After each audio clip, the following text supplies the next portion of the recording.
Welcome to this edition of NewsWatch. I'm Mark Martin. A manhunt is on in France as police search for the terrorists who killed at least 12 people in an attack on a Paris magazine. CBN Chief International Correspondent Gary Lane has the story.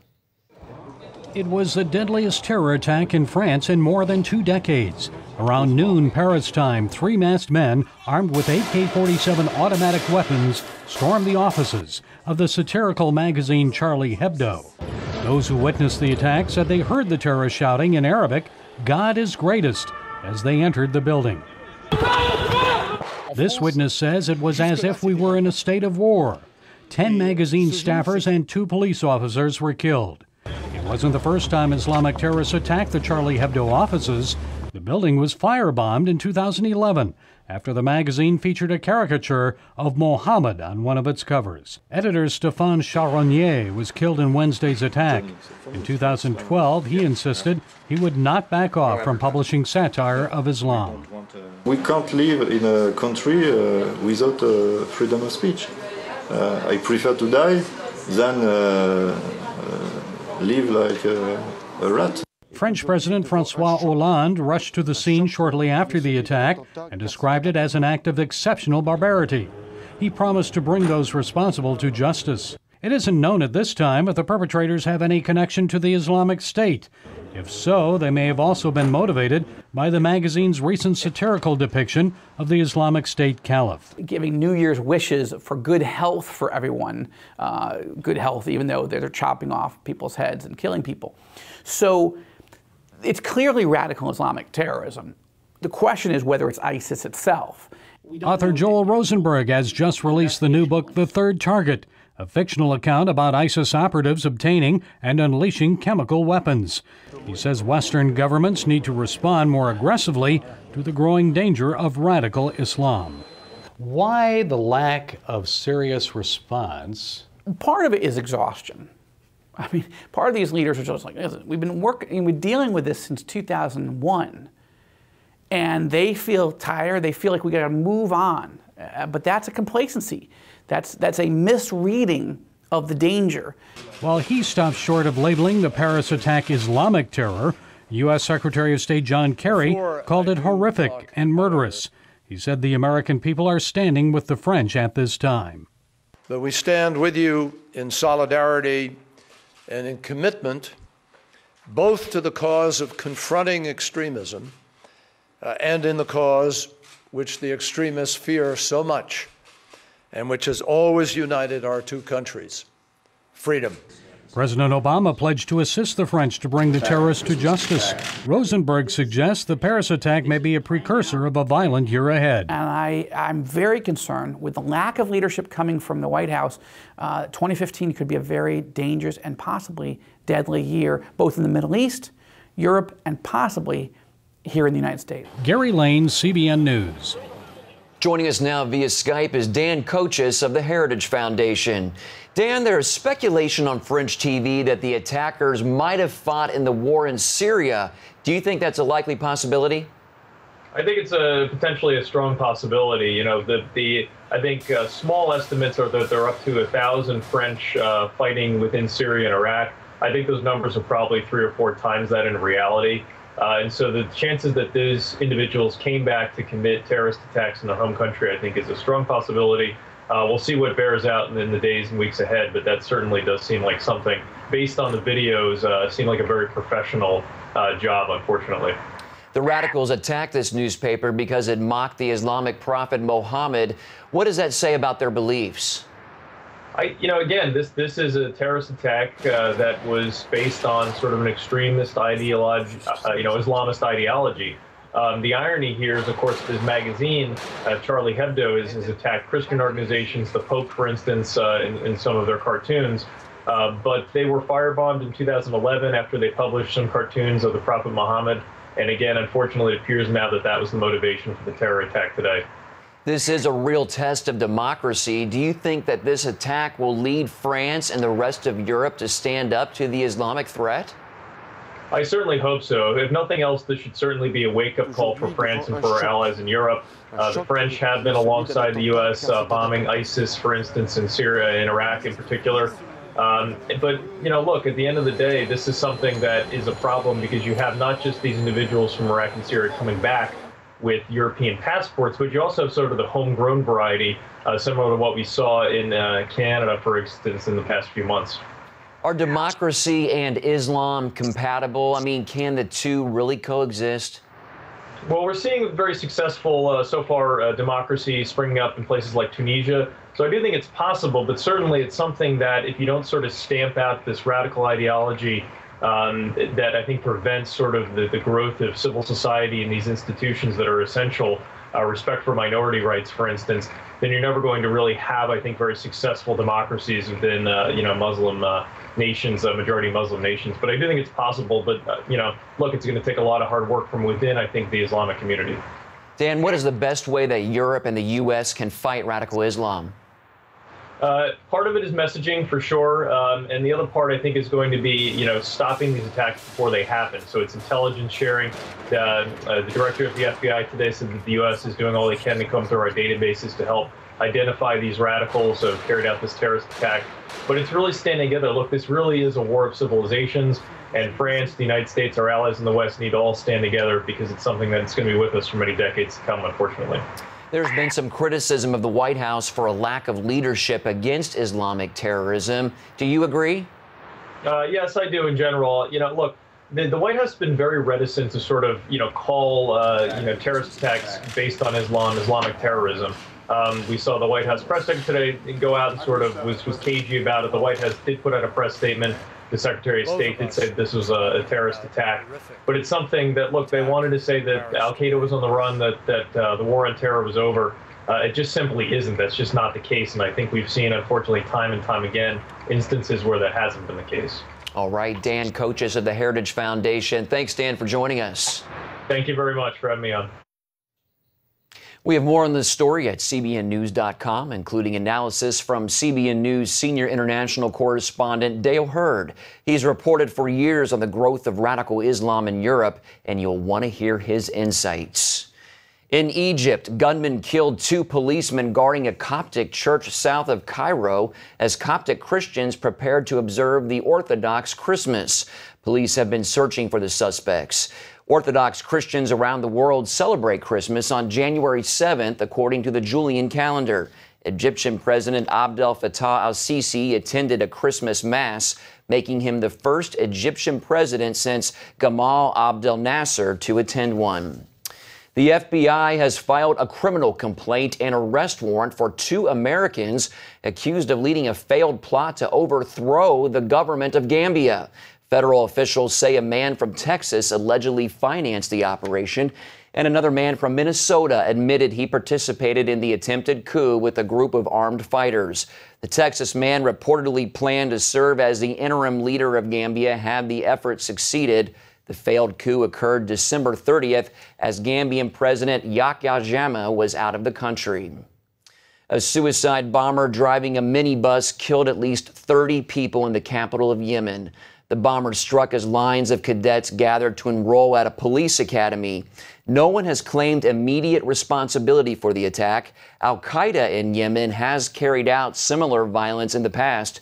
U.S. intelligence agencies consider it to be the most dangerous branch of that terror network.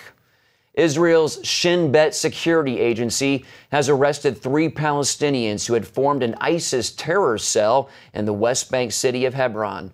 The agency says the 3 had planned to murder an Israeli soldier and use his weapon and uniform to carry out a terror attack. They also confessed to assembling bombs for attacks. Palestine will join the International Criminal Court beginning in April. UN Secretary General Ban Ki-moon made the announcement Tuesday.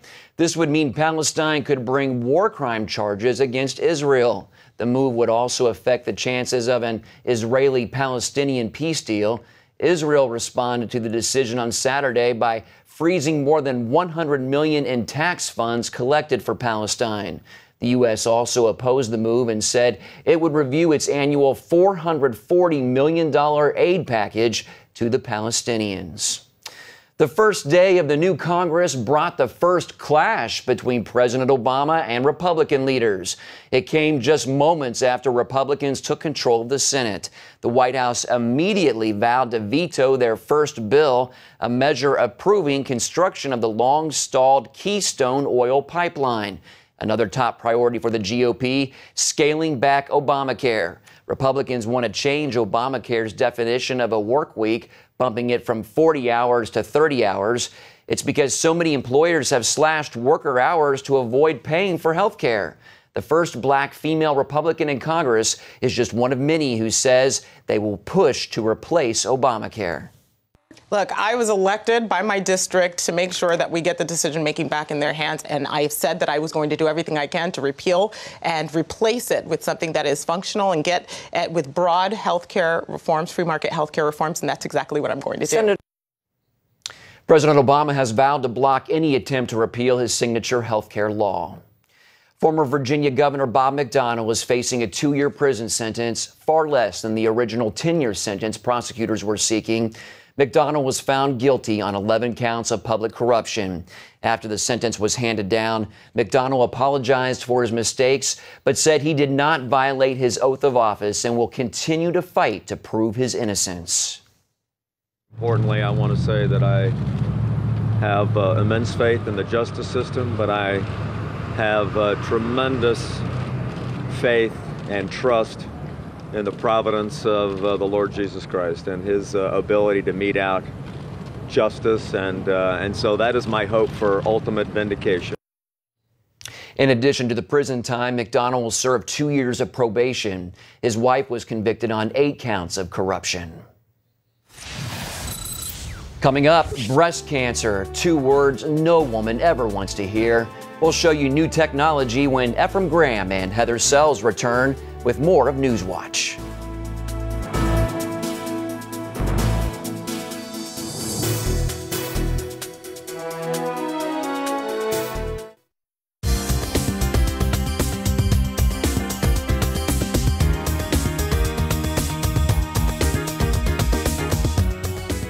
A doctor was killed Tuesday when a gunman opened fire at a VA medical center in El Paso, Texas. Police say the shooter then killed himself. Right now, authorities are working to figure out a motive, but say they believe the man acted alone. Breast cancer is the second leading cause of death in women, and now doctors are fighting it with a new tool that appears to detect breast cancer better than the traditional mammogram. Lori Johnson tells us about 3D mammograms and why getting one in addition to a regular mammogram could be the way of the future.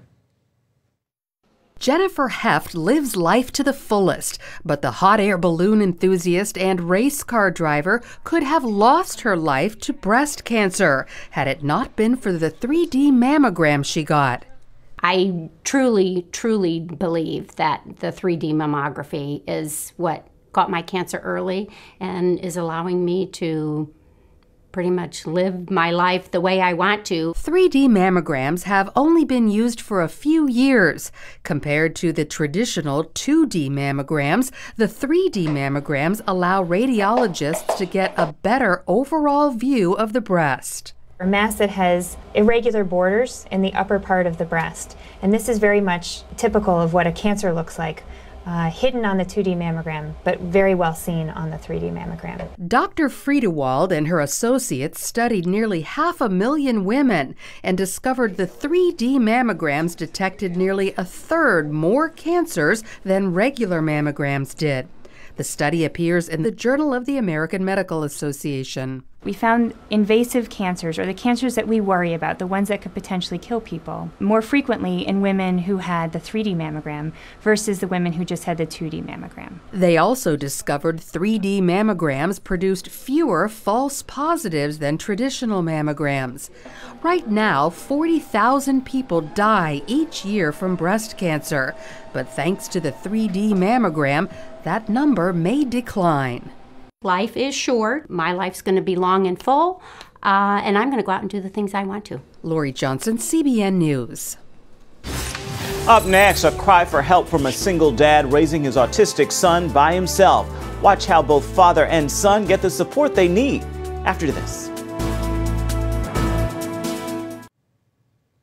Well, parenting a child is a huge joy and a tremendous responsibility. And if the child has special needs, it can be downright overwhelming, especially for single parents. Paul Strand brings us the story of a place that's become a haven for special needs children and their parents.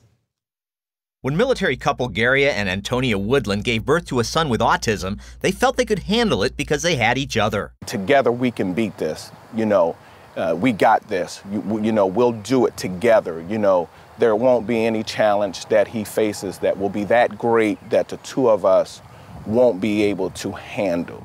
But an unexpected challenge changed all that. Antonia, who gave up her military career to take care of their son, died from an aggressive cancer. About 6 weeks after she found out, things got worse, and it was very quick, very unexpected. Spiritually, Gary could hardly handle Antonia's death. It plastered my faith. There's no denying that. Grief-stricken, this busy soldier struggled on alone and found single parenting almost too much. Challenging, overwhelming, depressing, and sometimes it just seemed that it was going to just be an ultimate failure. Gary and his son Christian lived in near isolation because it was hard going out with the boy or finding others to care for and understand him. Because unfortunately, people do judge your child. Then Gary discovered Jill's House in McLean, Virginia, a ministry where trained Christian caregivers lavish love and attention on children with special needs, while giving their parents a much-needed break. We are taking care of the most vulnerable that are close and precious to God's heart. Jill's House is named for Jill Solomon, daughter of McLean Bible Church senior pastor Lon Solomon and wife Brenda. By her first Thanksgiving, she had 17 grand mal seizures in that single day, which caused severe brain damage. Caring for her grew into an often 24-hour-a-day job that utterly exhausted her parents. Just being desperate for a night of rest, a night of sleep, just something, a break, is what led them to think that we need to do something different for families just like ours, because there's nothing out there that exists for them. For parents of special needs children, their care can often become like a full-time job, even an around-the-clock one. And it's hard to find help because how many babysitters have the special training it takes to care for such children? And if you can't get breaks, some sort of respite, you yourself can spiral into a bone-deep weariness and sadness, even depression. So the Solomons and their church built Jill's House as a model for changing the face of disability ministry across the country. It's become a sanctuary and place of joy for folks like the McNeils. This family found out several years ago both kids, Waverly and Oliver, suffer from a genetic disorder, stealing their physical and mental abilities, and likely to kill them before they reach adulthood. It was a dark day when Matt and Shannon heard the fatal verdict for Waverly. Shannon's first question to the doctor, and it was a room full of doctors, which is never a good sign, but was, is she going to die? The doctor very matter-of-factly said yes.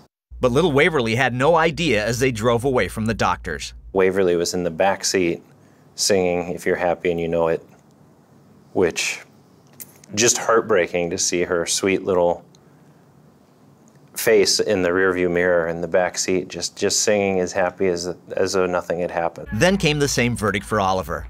As both kids began their downward slide, Shannon traded her outside career for what's become all-consuming care and endless therapy. Take just the last year. We had almost 400 appointments when you added the doctor appointments. The days and nights Waverly and Oliver stay at Jill's House give Matt and Shannon rejuvenating breaks they say help them be better parents.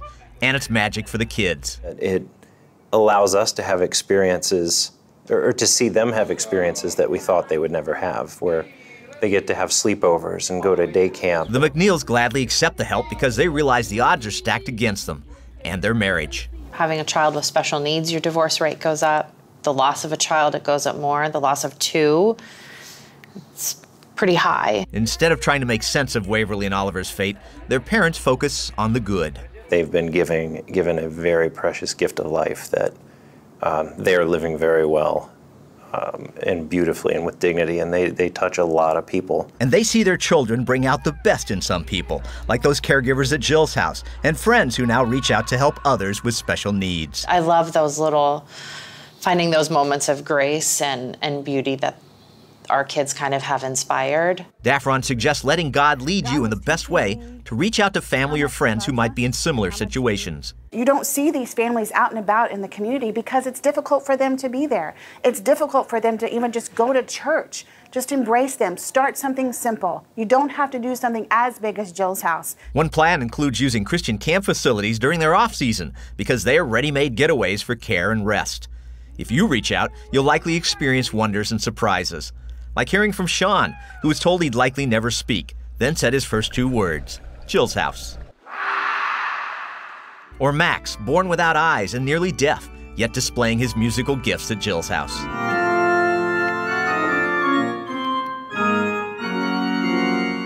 Matt McNeil believes there are few deeds more divine than reaching out to these kids. Jesus says, you know, what you do to the least of these, you do unto me.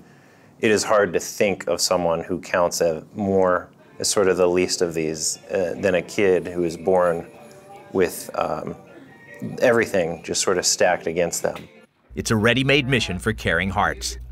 Paul Strand, CBN News, Jill's house, McLean, Virginia. Hard to watch that story without getting a little lump in your throat. I tell you, so nice to see the church step up and giving them help, much needed help. Need a huge need. We'll be right back. And finally today, a landmark 35-year-long study has come up with 5 simple keys to live longer and stay healthy. The 5 simple rules include eating well, regular exercise, a healthy weight, very little alcohol, and no smoking. The London Telegraph reports that only 25 of the original 2,500 men who started the study stuck to the rules, but the paper reports those who did dramatically cut their risk of cancer, diabetes, heart attack, stroke, and dementia. It's so simple. I know. We need to study that. Right. That is it for now on CBN News Today. You can find more of our exclusive coverage of the issues that you care most about at cbnnews.com. Want to hear what you think about the stories you've seen here today? You can do it on Facebook or at CBN News on Twitter. Hope you join us again right here next time. Make it a wonderful Wednesday, everybody.